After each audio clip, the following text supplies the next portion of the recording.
आदरणीय बंधुओं, माताओं व मेरी प्यारी बहनों, राधे राधे।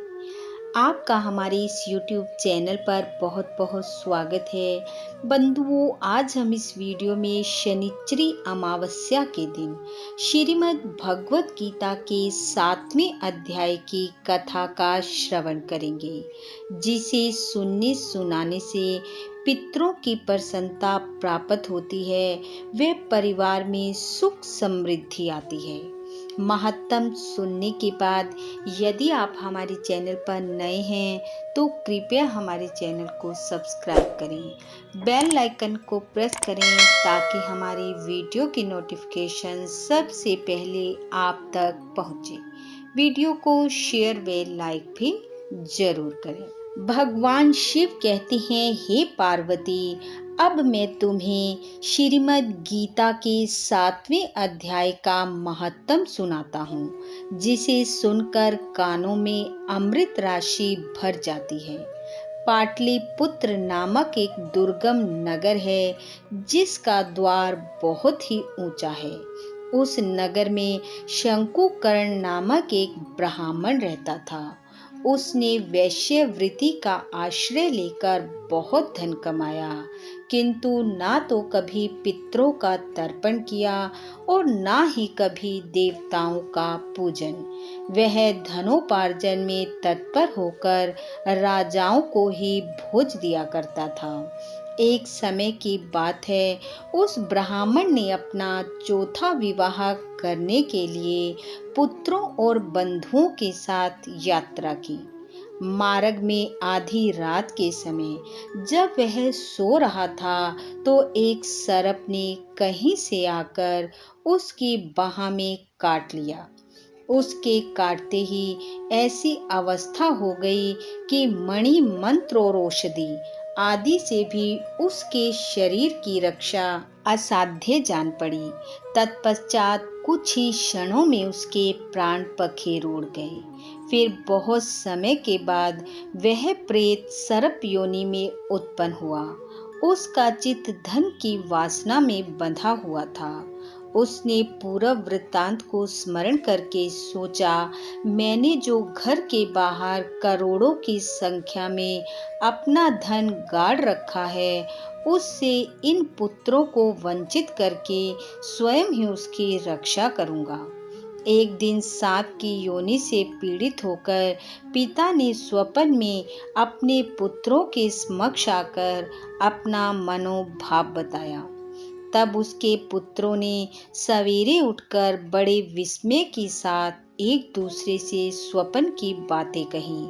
उनमें से मझला पुत्र कुदाल हाथ में लिए घर से निकला और जहां उसके पिता सर्प योनि धारण करके रहते थे, उस स्थान पर पहुंच गया।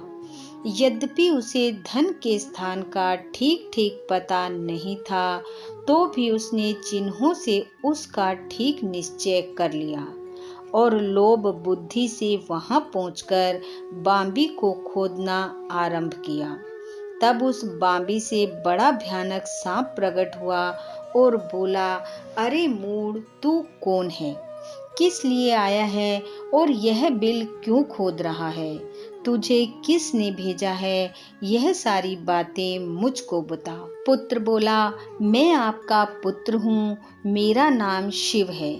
मैं रात्रि में देखे हुए स्वप्न से विस्मित होकर यहाँ का स्वर्ण लेने के कौतूहल से आया हूँ। पुत्र की यह वाणी सुनकर वह सांप हंसता हुआ उच्च स्वर से इस प्रकार स्पष्ट वचन बोला, यदि तू मेरा पुत्र है तो मुझे शीघ्र ही इस बंधन से मुक्त कर। मैं पूर्व जन्म के गाड़े हुए धन के लिए सर्प योनि में उत्पन्न हुआ हूँ। पुत्र ने पूछा, पिताजी, आपकी मुक्ति कैसे होगी? इसका उपाय मुझे बतलाइए, क्योंकि मैं इस रात में सब लोगों को छोड़कर आपके पास आया हूँ। पिता ने कहा, बेटा, गीता के अमृत में 7वें अध्याय को छोड़कर मुझे मुक्त करने में तीर्थ, दान, तप और यज्ञ भी स्वर्था समर्थ नहीं है। केवल गीता का 7वां अध्याय ही प्राणियों के जरा मृत्यु आदि दुख को दूर करने वाला है। हे पुत्र, मेरे श्राद्ध के दिन 7वें अध्याय का पाठ करने वाले ब्राह्मण को श्रद्धा पूर्वक भोजन कराओ। इससे निसंदेह मेरी मुक्ति हो जाएगी। वत्स, अपनी शक्ति के अनुसार पूर्ण श्रद्धा के साथ वेद विद्या में प्रवीण अन्य ब्राह्मणों को भी भोजन कराना। सर्प योनि में पड़े हुए पिता के ये वचन सुनकर सभी पुत्रों ने उसकी आज्ञा के अनुसार तथा उससे भी अधिक किया। तब शंकुकर्ण ने अपने सर्प शरीर को त्याग कर दिव्य देह धारण की और सारा धन पुत्रों के अधीन कर दिया। पिता ने करोड़ों की संख्या में जो धन बांट कर दिया था, उससे वे सदाचारी पुत्र बहुत प्रसन्न हुए। उनकी बुद्धि धर्म में लगी हुई थी, इसलिए उन्होंने बावली, कुआं, पोखरा, यज्ञ तथा देव मंदिर के लिए उस धन का उपयोग किया और अन्नशाला भी बनवाई।